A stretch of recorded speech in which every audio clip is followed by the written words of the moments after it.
the reserve. So really appreciate, well, maybe we did it one place somewhere else that one year. I can't remember, but I think we've done them all here. But I appreciate the reserve and their hospitality and being able to host the event here.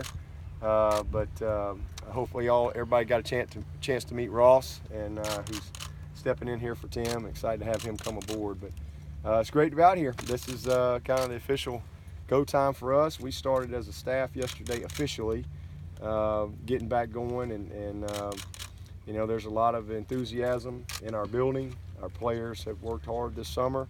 That's one of the things that I do, especially when I do get away for a couple weeks, is I try to, just keep a pulse of the team in various ways as far as what's going on, how they're working, and this team has been very focused. I think we've tried to give them some breaks along the way too. I think that's important. But one of the things, when they have come back off of whatever break they've had, you could tell that guys have continued to work. And I think that is a sign of maturity. That's a sign of the veteran leadership and guys understanding what it takes, but also being committed to what it takes to be in position to get off to a good start in fall camp. So I think we're in a good spot there, but just anxious to get going and happy to be here with you today. Coach, you mentioned veteran leadership. How much will experience and having upperclassmen who've been to the college football playoff the last 3 years help this team? Well, hopefully a ton. I mean, this is very well documented. This is the most veteran team that I've had since I've been the head coach, and I'm excited about that. Last year was the polar opposite, and I think I embrace whatever challenge we have every year. I just embrace that. I think that's fun. That's what makes college football so interesting. Last year we were like a complete makeover on offense, really starting over. And we spent the whole year like, well, oh my gosh, how are we going to score a touchdown? Yeah, we're good on defense. Whereas this year it's so different. And I embrace that too, because we have all these guys back who've been there, they've played. And so hopefully that leadership, that experience will bode well for us. I think it already has in what I've seen in spring ball and what's taking place this summer. So, and then there's a lot of things that you don't see, and that coaches we don't see, but I know is just little things that I know our players are doing from a leadership standpoint. Whether it's an older guy taking young guys, coming back in the afternoon when they could be sitting out by the pool, they've already had their workout, etc. But yet it's an older guy taking some young guys on his own to go work some drills to teach, and I think that's the type of leadership that we have on this team. You said coming out of spring, a year ago you had a lot of questions. This year you were ready to get to September coming out of spring. Yeah. That having been said, and let's assume the players feel that way too, because they always want to go play in the games. What does that mean August camp is like, and how different might it be? Because there is so much experience, and you guys pretty much are ready to go with the exception of position or two. Well, I think there's going to be a ton of energy. Just in fact, I was just talking to Christian driving up here, and the guys they're ready to go.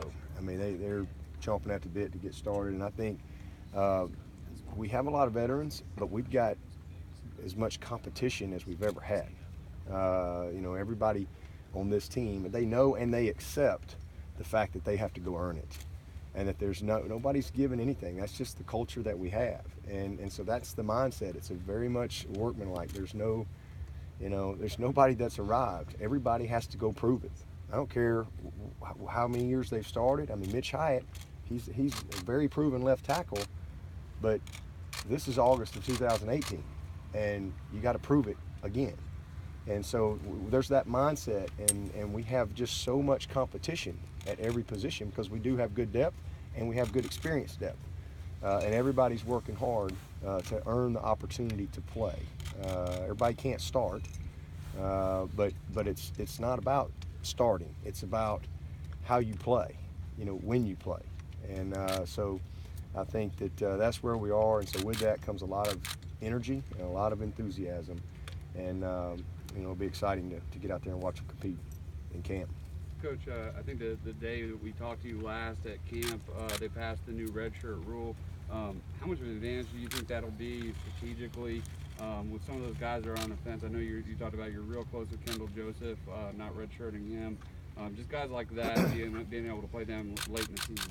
Yeah, well, I don't know how much of an advantage it is because everybody has the same opportunity. So I don't know that like gives us an advantage, but I think it's a great opportunity for us from a developmental standpoint for every team. I mean, I think I was just talking to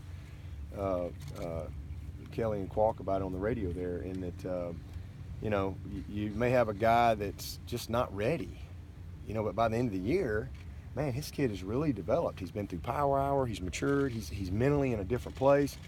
Boy, it's really nice to be able to say, hey, you know what? We're going to be able to get you in. Get you in a game here.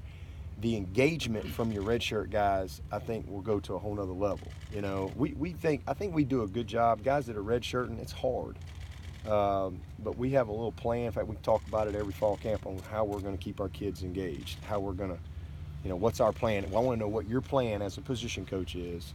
If we're going to redshirt this guy, what's your plan weekly to keep him engaged? You know, and just so there's a steady progression, and he doesn't feel, you know, like he's not a part of it.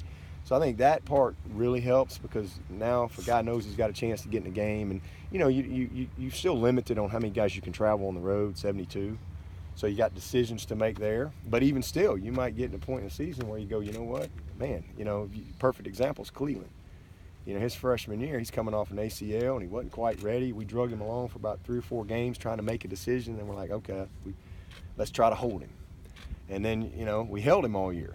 And then we get down there to the Orange Bowl, and Shaq got hurt, and, you know, we had Austin, and I mean, Clee could have helped us in the Orange Bowl. He was ready, but we would have lost a whole year at that time. So it's nice to have that type of flexibility late in the year due to injuries, which I think, you know, was a big part of this rule. You know, just because guys get hurt, and you don't want to have to, you want to have more options. And I think another part is sometimes, you know, guys you know, not playing in bowl games and things like that. I mean, you know, and have to play a guy for one game and lose a whole year. That's not fair to the player. So I think there's a lot that drove the decision, but I think it's a great deal for all of us involved. Again, gives us a lot of flexibility week to week, and year to year as we develop the team.